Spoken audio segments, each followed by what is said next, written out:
మన VVIT university, absolute discipline, absolute education.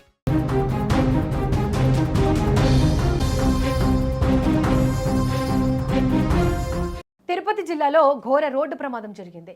Pakala మండలం గాదంకిలో లారీని ఆటో ఢీకొట్టింది. ఈ ప్రమాదంలో నలుగురు మృతి చెందారు. బెంగళూరు నుంచి శ్రీకాళహస్తి వైపు కలప లోడ్తో ఓ లారీ వెళ్తుండగా అదే మార్గంలో చిత్తూరు జిల్లా యాదమరి మండలం పెరుమాళ్లపల్లి నుంచి తిరుపతిలోని బంధువుల వివాహానికి 11 మందితో కూడిన ఆటో బయలుదేరింది.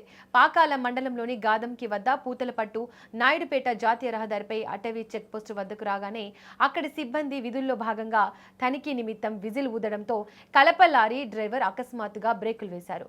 అదే వేగంతో వెనుకనే వస్తున్న ఆటో అదుపు తప్పి లారీని బలంగా ఢీకొట్టడంతో ప్రమాదం సంభవించింది. ప్రమాదంలో ఆటోలో ప్రయాణిస్తున్న నలుగురు మృతి చెందారు. ఇదే అంశానికి సంబంధించి మరిన్ని డీటెయిల్స్ మా ప్రతినిధి గణేష్ అందిస్తారు.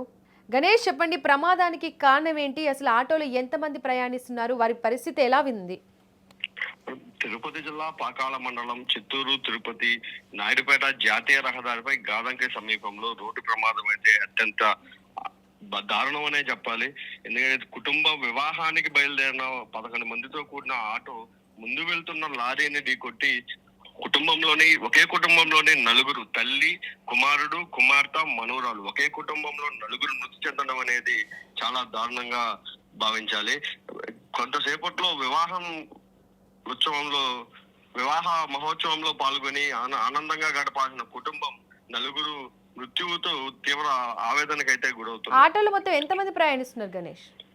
మనం చిత్తూరు జిల్లా యాదమరి మండలం పెరుమాళపల్లికి చెందిన బేబీ అనే వ్యక్తి మహిళ కుటుంబంలోని 11 మంది సభ్యులు ఒకే ఆటోలో తిరుపతి చంద్రగిరి నియోజకవర్గం తిరుపతి సమీపంలోని రామచంద్రాపురంలో జరిగే వివాహానికి అయితే బయలుదేరారు. అక్కడ నుంచి యాదమరి నుంచి పెరుమాళపల్లికి వెళ్లి అక్కడ మిగిలిన వారిని పికప్ చేసుకుని మొత్తం 11 మంది ఆటోలో బయలుదేరగా గాదంకి వద్ద రోడ్డు ప్రమాదంలో నలుగురు అయితే మృతి చెందారు.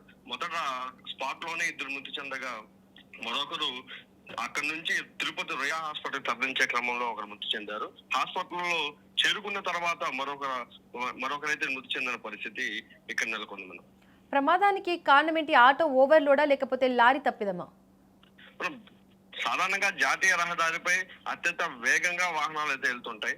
ఇందులో గాదంకి సమీపంలో ఫారెస్ట్ చెక్ పోస్ట్ అయితే రోడ్డు సైడ్ ఉంటుంది.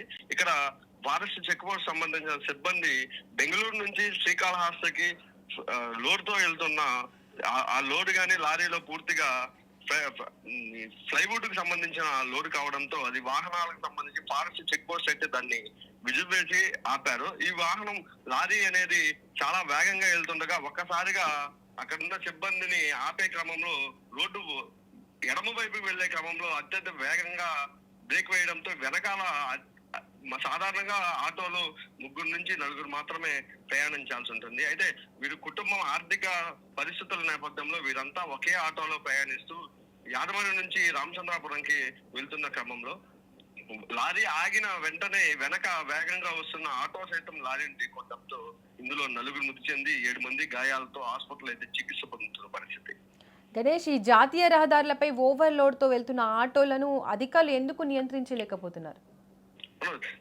తిరుపతి చిత్తూరు జిల్లా వ్యాప్తంగా అధికారులు అయితే బ్లాక్ స్పాట్లను అయితే ఎంపిక చేశారు. ఇందులో అత్యధికంగా పుత్తూరు, నాయుడుపేట, తిరుపతి, చిత్తూరు జాతీయ రహదారిపై అధికంగా వాహనాల ప్రమాదాలు జరుగుతున్నాయని చెప్పి ఇందులో జాగ్రత్తలు పాటించాలని చెప్పి నిబంధనలు పాటించాలని చెప్పి అధికారులు అయితే తనిఖీ చేస్తుంటారు. అయితే మిట్ట మధ్యాహ్నం సమయంలో సుమారు 12 గంటల ప్రాంతంలో వీరు జాతీయ రహదారిపై రావడంతో ఆ సమయంలో ఎండ వేడి ఎక్కువగా ఉండడంతో అటువైపు అధికారులు ఉండరని చెప్పి ఆటో అయితే అధిక లోడుతో వస్తుంది. ఈ ఆటోలో అధిక మించి 11 మంది ఉండడం ప్రమాదానికి ఎక్కువ కారణం అని చెప్పి చెప్పాలి. గణేష్, ఆటోలో గాయపడిన వారి పరిస్థితి ఏ విధంగా ఉంది? ప్రస్తుతం ఆటోలో 11 మందిలో 4 మృతి చెందగా ఇందులో తల్లి అయిన బేబీ అనే ఆమె పులికంటి బేబీ 50 సంవత్సరాలు ఆమె మృతి చెందారు. ఆమె కొడుకు పులికంటి రాజశేఖర్ 37 సంవత్సరాలు ఆయన కూడా మృతి చెందారు. ఆమె కుమార్తె యనమల మాధురి కుమార్తె యనమల మేఘన 4 మృతి చెందగా మిగిలిన 7 మంది తిరుపతిలోని రుయాలో చికిత్స అయితే పొందుతున్నారు. Right Ganesh, thank you.